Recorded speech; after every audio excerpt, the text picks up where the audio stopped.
ভারতের সেভেন সিস্টার্সের গুরুত্বপূর্ণ রাজ্য আসাম। বাংলাদেশের নিকটবর্তী হওয়ায় এই রাজ্য নিয়ে আলাদা আগ্রহ রয়েছে বাঙালির। এখানকার ভাষাও বাংলার সঙ্গে অনেক মিল, বর্ণমালাও এক।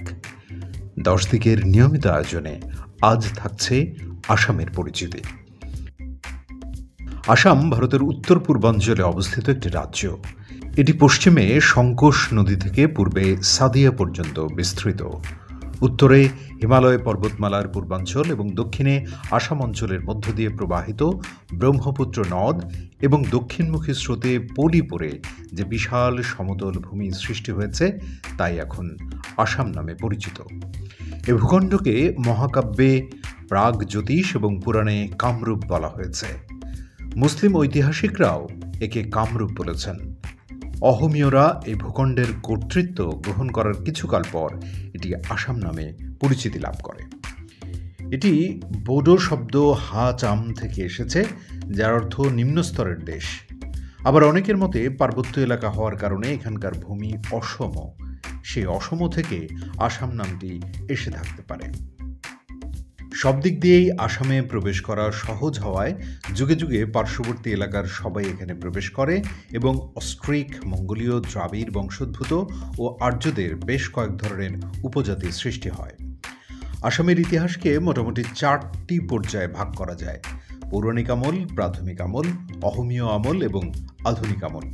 পৌরাণিক আমলে আসাম ছিল অনার্য জাতি, দানব অসুরদের নিয়ন্ত্রণে। পরে উত্তর পশ্চিম দিক থেকে আর্যরা এসে ভূখণ্ড দখল করে নেয়। খ্রিস্টীয় 4র্থ শতক থেকে শুরু হয় প্রাথমিক যুগ। 13 শতকে মুসলমানদের আসাম দখল করার পূর্ব পর্যন্ত প্রাথমিক আমল ছিল। অহমীয়রা আসাম জয় করে প্রায় 600 বছর শাসন করে। 1826 সালে আসাম ভারতবর্ষের ব্রিটিশ সাম্রাজ্যের অন্তর্ভুক্ত হয়। শেষ হয় অহমীয় আমল। 1874 সাল পর্যন্ত আসাম শাসিত হয় বাংলা প্রদেশের একটি অংশরূপে। সিলেট, কাছাড়, গোয়ালপাড়া জেলা ও গারো হিলস জেলার উত্তর অংশকে আসাম প্রদেশের সঙ্গে যুক্ত করা হয় এবং বাংলা ভাষাভাষী বিপুল সংখ্যক মানুষকে আসামের নাগরিক করা হয়। 1905 সালে আসামকে বাংলা প্রদেশের ঢাকা, চট্টগ্রাম ও রাজশাহী বিভাগের সঙ্গে যুক্ত করে পূর্ব বাংলা এবং আসাম নামে একটি নতুন প্রদেশ গঠন করা হয়। দেশভাগের পর করিমগঞ্জের একাংশ ছাড়া পুরো সিলেট জেলা আসাম থেকে বিচ্ছিন্ন করে পূর্ব বাংলার অন্তর্ভুক্ত করা হয়।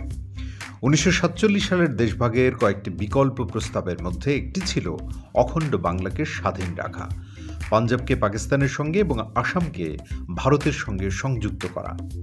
তবে জওহরলাল নেহরুর অসম্মতির কারণে তা বাস্তবায়িত হয়নি।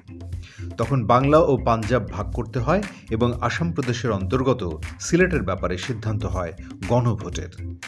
গণভোটে সিলেটবাসী 55,578 ভোটের সুনির্দিষ্ট ব্যবধানে পাকিস্তানে যোগদানের পক্ষে ভোট দিলেও শর্ত অনুযায়ী করিমগঞ্জ, বদরপুর, হাইলাকান্দি ও পাথারকান্দিকে পাকিস্তানের সঙ্গে দেয়া হয়নি।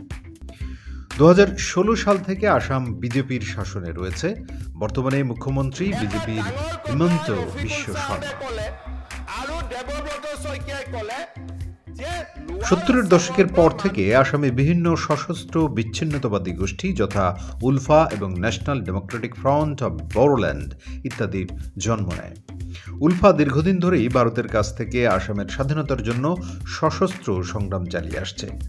উলফার commander in chief Paresh Barua. বর্তমানে আসামের জনসংখ্যা প্রায় 3 কোটি। 1/3 অধিবাসী বাঙালি। এখানে শিক্ষার হার অত্যন্ত কম, দারিদ্র্যের হারও অন্যতম সর্বোচ্চ। রাজ্যটি 23টি জেলায় বিভক্ত। রাজধানী দিসপুর। এটি কৃষি প্রধান রাজ্য। ভারতের 50%-এরও বেশি চা উৎপাদন হয় এই আসামে। ক্যামেরিয়া সামিকা নামে একটি বিখ্যাত চা রয়েছে আসামে। আসামের রাজধানীর নাম দিসপুর। বৃহত্তম শহর গুয়াহাটি। রাজ্যে 23টি ভিন্ন উপজাতি রয়েছে, বেশিরভাগই হিন্দু ধর্মের সাদৃশ্যের। কিছু সংখ্যক মুসলিম ও খ্রিস্টান বাস করে এই রাজ্যে। 1960 সালের আইনে ইংরেজি এবং অসমিয়া ব্রহ্মপুত্র উপত্যকায় সরকারি ভাষা হয়ে ওঠে। তার আগে বাংলা, ইংরেজি ও অসমিয়া বরাক উপত্যকা এবং পার্বত্য জেলাগুলিতে সরকারি ভাষা ছিল। আসামে প্রায় 8 লাখ তাঁতি কাজ করে। তারা পোশাক, শাল এবং কুইল্টের মতো টেক্সটাইল তৈরি করে। 30,000-এরও বেশি তাঁত রেশম উৎপাদন করে রাজ্যটিতে। এছাড়া আসামের প্রচুর বেত পণ্য রয়েছে। বেত দিয়েই রাজ্যের বিখ্যাত আসবাবপত্র তৈরি করা হয় এবং বাঁশ ব্যবহার করা হয় জাপি সহ বিভিন্ন পণ্যের জন্য। আসাম বিভিন্ন উৎসব আর মেলার ভূমি। এই রাজ্যের প্রধান উৎসবগুলো হলো বিহু, দুর্গাপূজা, কালীপূজা, দীপান্বিতা, কামাখ্যা মেলা, মেডাম, মেফি, ঈদ, মহরম, শঙ্করদেবের জন্মোৎসব, বৈশাগু, আলি আয় রিগাং, বাইখু, রংকের, অম্বুবাচী মেলা, জনবিল মেলা ইত্যাদি। এর মধ্যে অসমীয়াদের প্রধান উৎসব হল বিহু।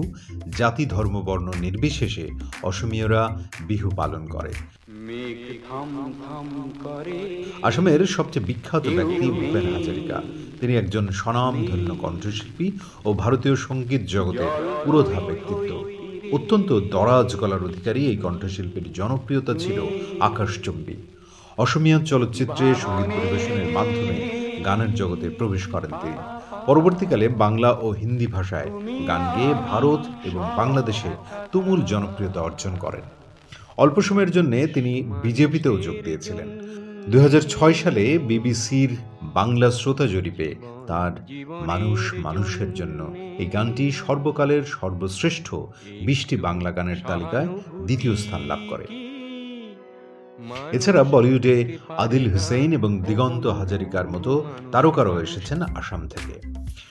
1971 সালের মুক্তিযুদ্ধ চলাকালে বাংলাদেশ থেকে শরণার্থী হয়ে আসামের বাঙালি অধ্যুষিত জেলাগুলোতে কয়েক লাখ মানুষ গিয়েছিল। স্বাধীনতার পর দেশে ফিরেও আসে তারা। 1985 সালে ভারতের তৎকালীন প্রধানমন্ত্রী রাজীব গান্ধীর সঙ্গে তাদের এক চুক্তিও হয়। চুক্তিতে বলা হয় 1971 সালের মার্চ মাসের আগে থেকে আসামে বসবাসের প্রমাণ যারা দিতে পারবে না তাদেরকে রাজ্যটি থেকে বহিষ্কার করা হবে। আসামে নাগরিকত্ব প্রমাণের জন্য 3,20,00,000-এর বেশি মানুষ তাদের নথিপত্র জমা দিলেও শেষ পর্যন্ত 40 লাখ মানুষকে তালিকায় অন্তর্ভুক্ত করা হয়নি। বিষয়টি এখনও অমীমাংসিত।